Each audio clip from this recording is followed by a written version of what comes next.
Welcome back to the Deep Dive. This is where we take the sources you send our way, your notes, your articles, all that research, and we distill it for you. We give you the insights you need, and fast. And today's source is, well, it's a bit different for us. It really is. We're often buried in these, dense reports or historical docs. But Yeah. today's source is wonderfully imaginative. I'd even say it's delicious. That's the perfect word for it.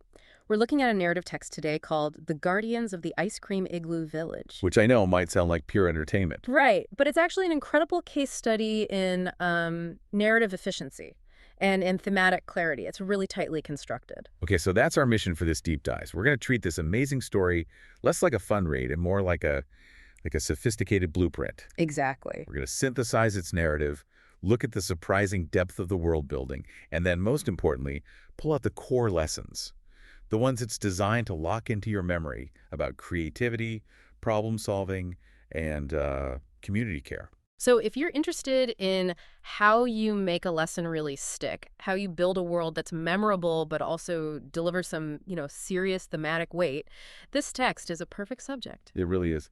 So let's jump in where the kids do. Mia, Max, and Harper at the moment of discovery. Okay, so the scene is Maple Hollow Park. Yes, and it sets this beautiful, crisp winter stage immediately. Right. The source even describes the frozen lake as shining like a giant mirror. It's all very normal. An ordinary cold day until it isn't. Right. And what's so interesting is that the bridge to the extraordinary, it isn't something they see. No, it's their noses. They're pulled in by scent, which is just such a brilliant narrative tool for moving from the real to the fantastic. Max is the one who notices first. He says, "Do you smell that?" And the Mia confirms it. She gets the first note.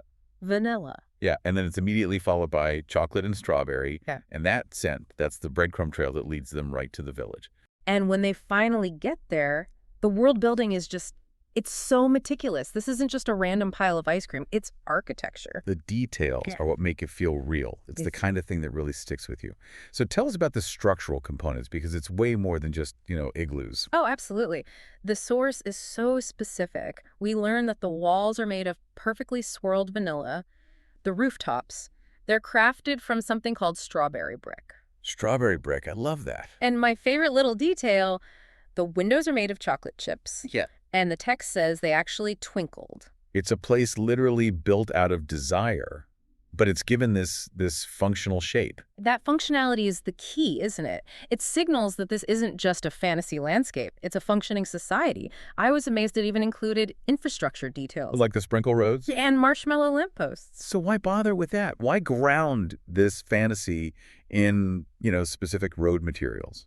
Because that's what tells you this place is real to the people who live there. It has rules, it has a system, it stops the village from feeling random and tells you it's something worth protecting. And speaking of rules, the very first bit of text they encounter sets the tone perfectly. There's a sign at the entrance. Made of caramel, of course. Of course. And what does it say? It says, "Welcome to the Ice Cream Igloo Village. Please don't lick the houses much." It's so good. It immediately sets a boundary. This place is fragile, but it does it with so much humor and warmth. It's disarming, right? It says this community is delicate, but it's also open to friendship. Yeah, but as delightful as all this is, the kids realize pretty quickly that all this sweetness is in some very serious existential danger. Which brings us to the core conflict. We meet the residents, and they kind of embody the environment itself. The leader is Mayor Scoopus. A small blue creature from a mint igloo. And the other residents are just tiny ice cream beings. You have little scoops, popsicles, sundaes, and cones. And here we get maybe the most memorable detail of all. The cones, they're the village's brave defenders, and they're wearing Waffle hat helmets. waffle hat helmets. Yeah. What does that single detail tell you? It tells you everything. It says this community is prepared, but it's also incredibly vulnerable. I mean, they're using their own building materials, edible parts of themselves, as protective gear. So their defense is tied directly to their identity. Exactly. They are trying to be resilient against this huge external threat. And that threat is the winter wind. It's not some, cartoon villain. It's a force of nature that's just blowing too hard. And it's causing the igloos to melt faster than they can possibly rebuild them. It's a perfect metaphor for, structural entropy. The elements are just winning. Mia's the one who puts it so simply. She just looks and says, they're shrinking. And that one line just drives all the urgency home. It becomes a race against disintegration. So, okay, if we're looking at this as a problem-solving text, the stakes are crystal clear. The collapse of the vanilla walls means the collapse of their whole society. What's the one critical point they have to address? The source identifies one key location, the Frosty Swirl Spring. And this isn't just some magic well. The text defines its function so precisely. It does. It freezes sweetness into strong ice cream. It is their engine of creation. It's the only thing that can outpace the wind. The whole village's survival depends on it. But of course, this magical engine has a very mundane problem. Exactly. It's not a magic spell that's gone wrong. It's a maintenance issue. The pipes that deliver this freezing agent are just blocked up with hardened frozen syrup. So the magic is there, but getting it to work requires action. It requires collaboration. Which is the perfect transition into the next phase. Teamwork. Scoopus leads the kids into this tunnel to get to the blockage. Another brilliant detail. The tunnel is made of rocky candy cane and fudge. And this tunnel is where the solution happens. And it's not brute force. It's focused collaborative work. The source uses this whole sequence to teach the lesson of teamwork step by step. They absolutely could not have done it alone. So let's break down that three-step process. This is the blueprint.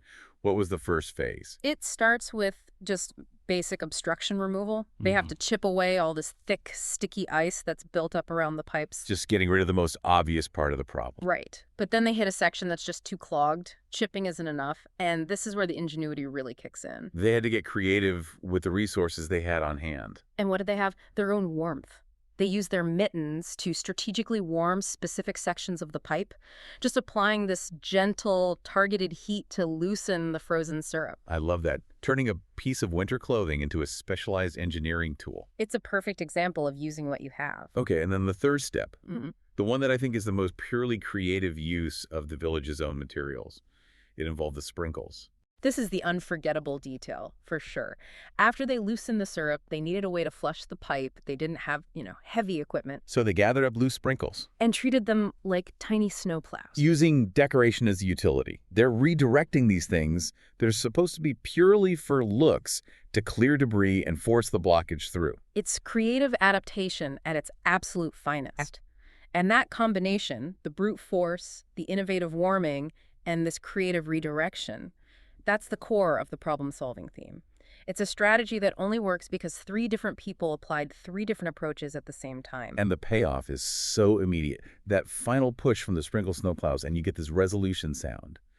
The F-whoosh. As the spring just bursts back to life, it sprays what the text calls glittering snow cream. And the impact is instant. The snow cream immediately generates new igloos. And the text is careful to note they were stronger and shinier than before. So the solution didn't just fix the problem, it actually improved the structural integrity of the entire community. And then you get the big emotional reward, the celebration. The Sunday bells start ringing. The popsicles are dancing. And the cones, still in their waffle hat helmets, I assume, are doing these fast whirls. The community is saved. And this is why looking at the narrative structure is so useful. The success is shown through physical evidence, stronger igloos, and emotional evidence. The celebration, the cause and effect, is locked right into your memory. So let's move into synthesis now. Let's connect the sprinkles and the vanilla walls to the broader messages for, you, the learner. The source isn't subtle about it. No, it lays the lessons out quite directly. It synthesizes the kids' actions into 3 clear aha moments. The first, obviously, is teamwork. Right, proven in that fudge tunnel. The second is about kindness and community support. And the text specifically broadens the scope here. It frames it as kindness towards small or different communities. That feels crucial. It's suggesting that applying your skills to protect others, especially those who seem fragile or who function differently, is a necessary act. It gives the simple act of helping this sort of global social relevance. The melting igloos become a metaphor for any community that needs constant effort just to sustain itself against outside pressure. And the third lesson is clear problem solving. It's the full cycle. Yeah. You identify the threat, the melting, you find the critical failure, the blocked spring, and you implement creative solutions. And the story just wraps it all up into one elegant final lesson. When friends work together, they can protect and rebuild even the sweetest places. It's so clear. There's no way you walk away from the story not knowing what the moral was. Not at all. And of course they get a reward. Yeah. Mere Scoopus gives them these glowing snow scoop badges, making them official ice cream igloo protectors. It's a great title, whimsical but earned through real work. But I think the true genius of this source comes in the final moments. The ending introduces this beautiful ambiguity. Right. After all that, the kids blink, and the whole village shimmers and just faded back into an ordinary snowy hill. It's gone. The magical reality just retreats back into the mundane, and you're left wondering, was any of that real? But the source doesn't let you off that easily, does it? It leaves two persistent sensory details behind. Two clues. First, the faint smell of vanilla that lingered on their mittens. That's the empirical evidence, right? The proof. The magic might have vanished visually, but the impact of their action is still physically there. And the second clue is the sound, the distant sound of tiny sprinkles cheering. It suggests the community is still there, safe, just maybe on a different plane of existence now. Their work maintained the magic, even if the proof is gone. So what this ending really emphasizes is that the true reward wasn't the badge. It was the internal knowledge that they protected something fragile and beautiful. Yes, they took imagination and collaboration and used them to overcome a real material threat. And that memory, that lingering scent of vanilla, that's what you, the learner, are meant to take away. So we've taken this story of melting vanilla walls and sprinkle snowplows and extracted these really powerful practical lessons about collaboration and community protection. We went past the cute narrative to see why those specific details were chosen to anchor these serious lessons. And the power of the source is just its clarity. It shows that imagination and kindness, they're active verbs. They aren't passive traits. They rebuilt the sweetest place.